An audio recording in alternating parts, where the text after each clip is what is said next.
Assalamualaikum warahmatullahi wabarakatuh. Perkenalkan, kami dari kelompok 1 mata kuliah Biomonitoring. Saya Eka Yuliastuti dan rekan saya Anissa Fitri. Kami akan menjelaskan mengenai konsep biomonitoring dan konsep bioindikator. Berikut penjelasannya. Biomonitoring memiliki arti yang sama dengan biological monitoring, yang artinya pemantauan secara biologi, yaitu dengan menggunakan respon makhluk hidup atau organisme secara sistematis untuk mengevaluasi perubahan-perubahan dari kualitas lingkungan.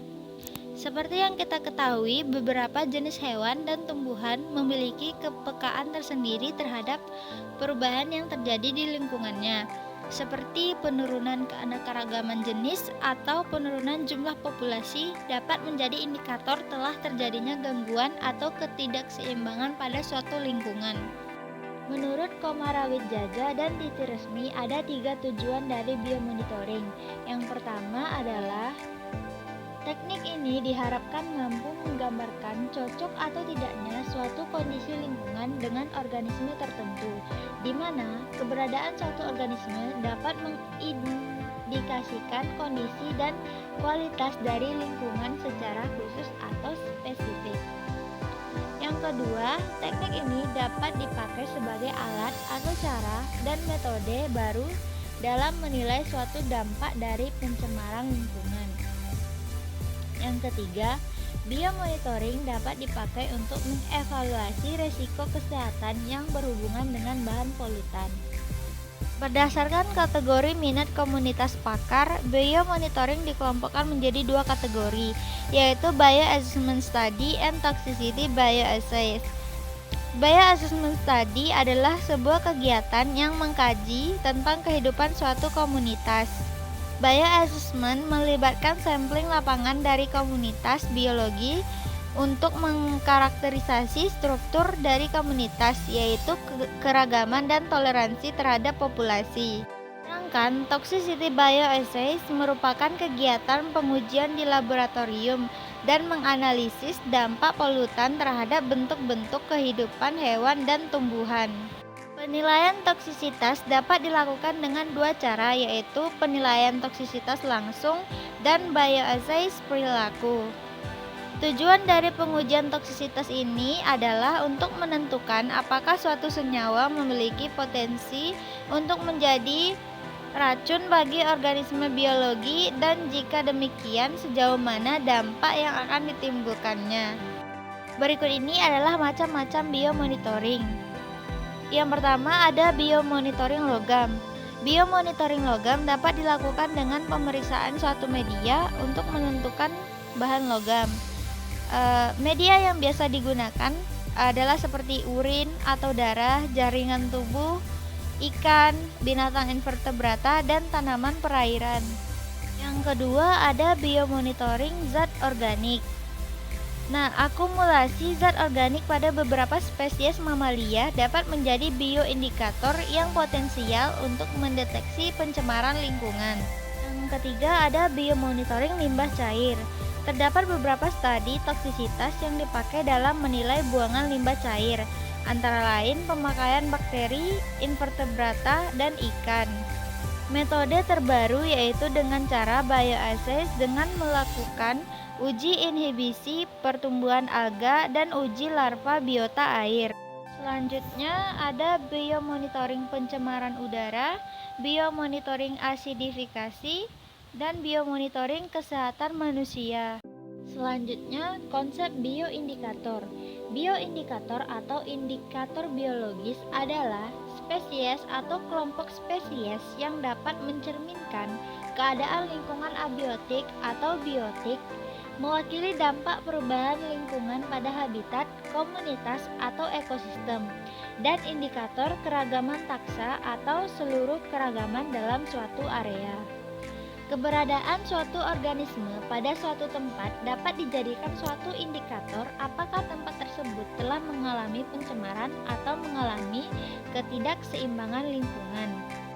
Bioindikator merupakan kelompok atau komunitas organisme yang saling berhubungan yang keberadaannya atau perilakunya sangat erat berhubungan dengan kondisi lingkungan tertentu, sehingga dapat digunakan sebagai suatu petunjuk kualitas lingkungan atau uji kuantitatif. Tujuan keseluruhan dari bioindikator adalah untuk menggunakan satu spesies atau sekelompok kecil spesies untuk menilai kualitas lingkungan dan bagaimana hal itu berubah dari waktu ke waktu. Tetapi ini dapat mewakili penyederhanaan yang berlebihan dari sistem yang kompleks. Bioindikator dapat meliputi beberapa variasi skala dari aspek makromolekul, sel, organ, organisme, populasi, sampai ke ekosistem, sehingga bentuk indikator meliputi perubahan pada struktur ataupun fungsi ekosistem, reaksi biokimia dan fisiologis, abnormalitas anatomi, morfologi, bioritme dan tingkah laku, perubahan bentuk lahan atau landscape, perubahan populasi hewan atau tumbuhan secara kronologis, dan perubahan pada ekosistem maupun gabungan ekosistem. Baiklah, selanjutnya kita perlu tahu bahwa bioindikator merupakan indikator yang menunjukkan sensitivitas ataupun toleransi terhadap kondisi lingkungan sehingga memungkinkan indikator tersebut digunakan sebagai alat penilai kondisi lingkungan. Oleh karena itu, kita tahu bahwa bioindikator ini merupakan salah satu komponen penting yang ada dalam pengelolaan ekosistem.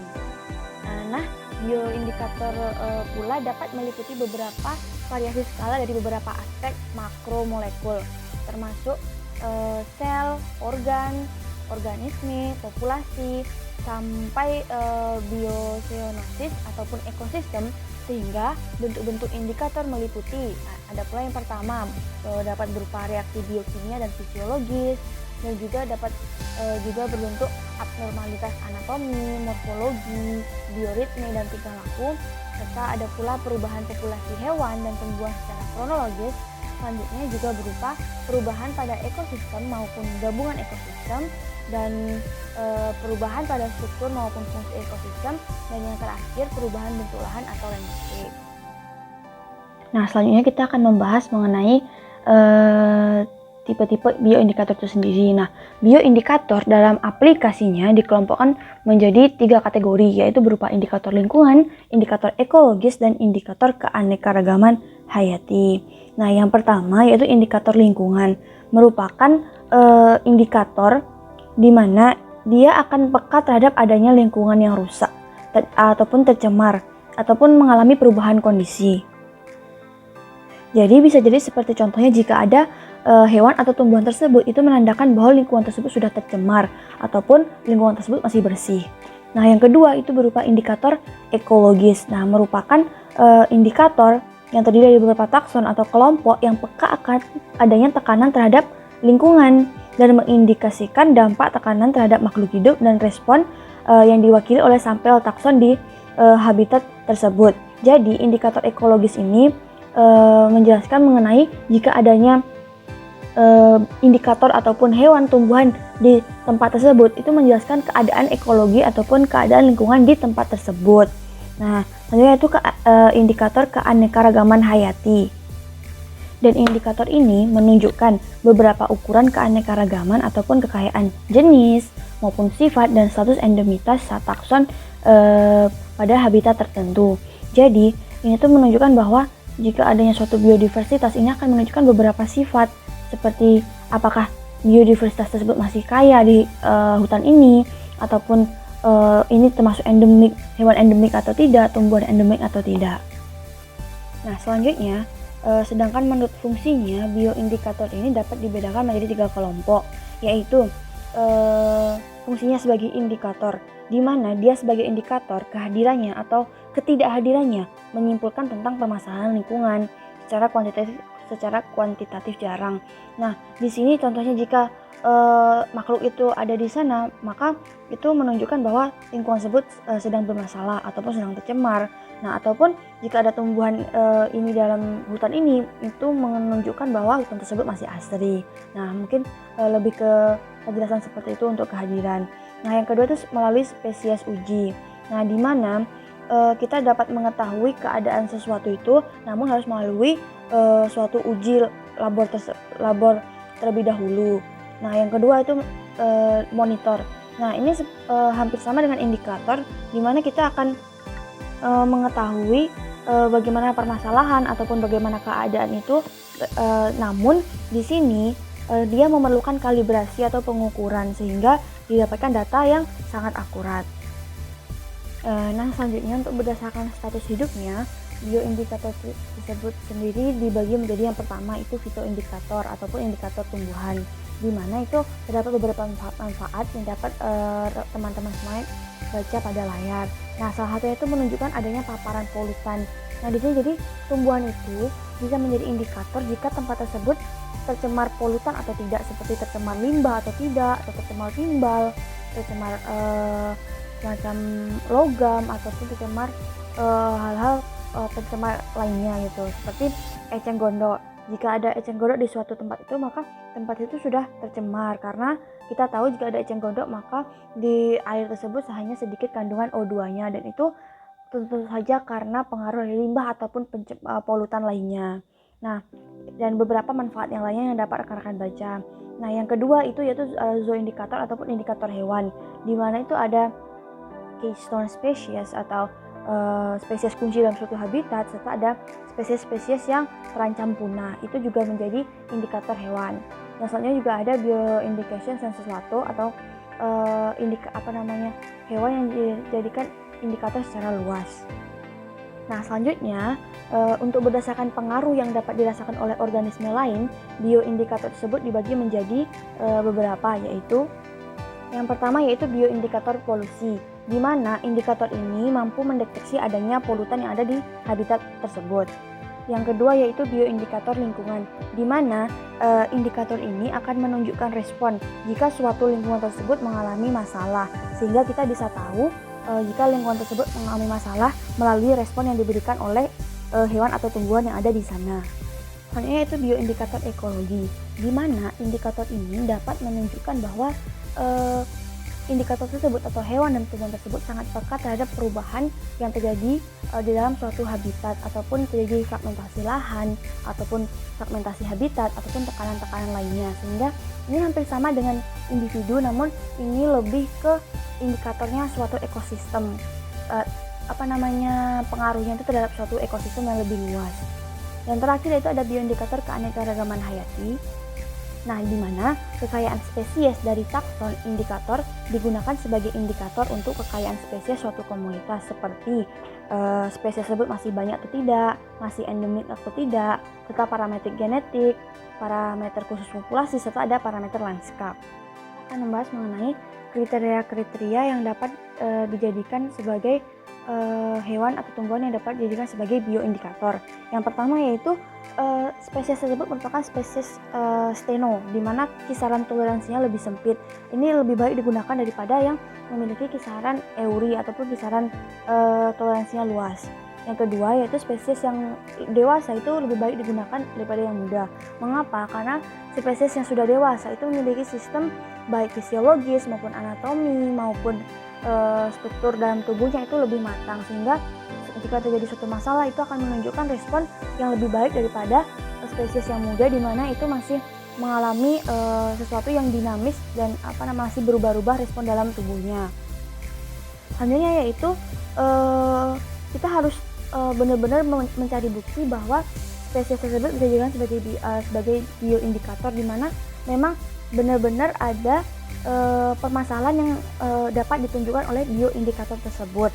Nah, yang terakhir yaitu bahwa daripada satu jenis spesies atau satu bioindikator, hubungan antara jenis, populasi, dan seluruh komunitas itu memberikan suatu indikator yang lebih ibaratnya lebih dipercaya daripada satu jenis tersebut, karena dalam suatu lingkup yang lebih luas seperti ekosistem, jika kita hanya mengandalkan satu spesies saja, maka itu bisa saja kurang akurat, dan lebih baik kita gunakan dan lebih bisa dipercaya jika kita menggunakan antara mungkin populasi ataupun seluruh populasi dalam suatu komunitas ataupun ekosistem.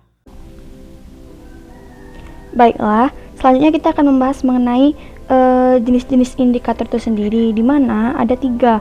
Yang pertama itu mikrobial, yang kedua tanaman, yang ketiga hewan. Nah, yang pertama mikrobial. Kita biasanya mengenal hanya tanaman dan hewan, tapi ternyata mikroorganisme juga dapat dijadikan sebagai bioindikator. Nah, bahkan beberapa bakteri itu juga karena lebih mudah ditemukan dan lebih mudah juga dan lebih banyak juga jumlahnya, dan ini menjadi bioindikator yang sangat potensial dan yang sangat bermanfaat dan sangat banyak fungsinya. Yang kedua itu ada indikator tanaman, dan yang ketiga ada indikator hewan yang seperti kita udah pelajari sampai sekarang ini.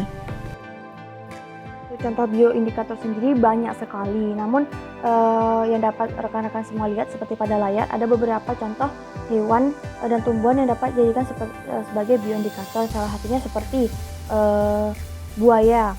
Nah, buaya ini kita lihat dari segi perilakunya. Nah, jika kita melihat buaya memindahkan sarang atau telur-telurnya itu ke tempat yang relatif tinggi dan jauh dari badan air atau sungai, ini dapat mengindikasikan bahwa mungkin sungai tersebut akan banjir ataupun meluap seperti itu.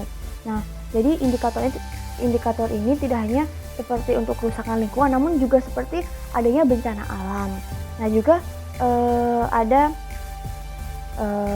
kata, di mana dia juga untuk bioindikator untuk perubahan dan kualitas lingkungan. Jadi jangan salah, walaupun kata itu hewan yang sangat kecil ataupun mengganggu, kata ini sangat besar pengaruhnya ataupun sangat besar manfaatnya, sangat besar ibaratnya sangat besar jasanya terhadap ekosistem kita. Nah, jadi dengan mempelajari bioindikator ini kita dapat paham kerusakan-kerusakan yang terjadi di lingkungan sekitar kita dengan cara mengamati apa yang ada di sekitar kita. Berikut merupakan daftar pustaka dari penjelasan yang telah kami sebutkan sebelumnya. Jika kawan-kawan ingin mencari yang lebih lengkapnya, mungkin dapat dilihat di daftar pustaka yang tertera. Baiklah, cukup sekian penjelasan yang dapat kami sampaikan. Semoga kawan-kawan semua dapat memahaminya dengan baik. Saya Eka Yuliastuti dan Anissa Fitri dari kelompok 1 mata kuliah Biomonitoring mengucapkan terima kasih banyak dan sampai jumpa di pertemuan selanjutnya. Kami akhiri, wassalamualaikum warahmatullahi wabarakatuh.